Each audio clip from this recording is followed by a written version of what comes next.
binilan natin ng merienda yung mga mekaniko ba gumawa sa ating truck. Dito nga pala tayo sa sa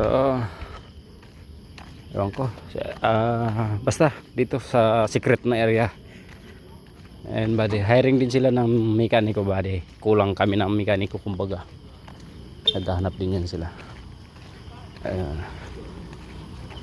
So, ang dala natin tinapay at saka soft drinks. Baka sa susunod na araw pupunta ako ng Pampanga. Ituturo ko kung ano sakayan papuntang opisina para doon sa mga nagtatanong. Ano, may nakita na kayong gagamba? Ha? Patingin nga. Malaki? Oh, bon, laki. Hindi kayo nagagagamba kayo kaya? Oo. Tingnan ko ba?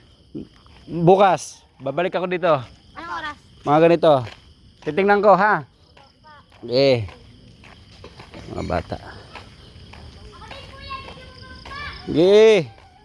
Tuturo ko kung saan anong sakayan at saka saan ka bababa, buddy. Kasi kailangan ko pumunta ng opisina, buddy. Ano, okay na to, Red Doors? Pwede na to, no? Kaso walang baso, walang yelo. Oo, tingnan mo nangyari sa gulong ko, buddy. Sana ba yun? Kita ba? Hindi, no?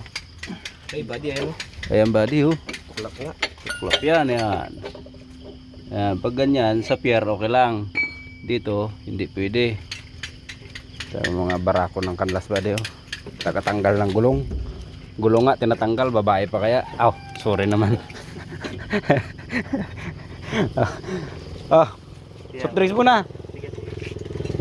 Wala tayong baso, plastic lang. Sige. Sige, kaya kanya-kanya lang kayo na yan. Ba't kung ayaw pa kayo? Dapat, okay lang yan dyan. Hindi naman putik, ano. Gal. Seconds na, hindi pusik na nag-short po. Hindi ko maintindihan itong mga sinasabi ng mga tao. Nago. Ito yung ipapalit, buddy. Ano yan na? Yan. So abangan nyo yung video ko, tuturo ko kung saan tayo, saan ang sakayan papuntang opisina at saka saan ka dapat bumaba. Alright, yun lang, buddy. Ingat, God bless, bye bye. Babus.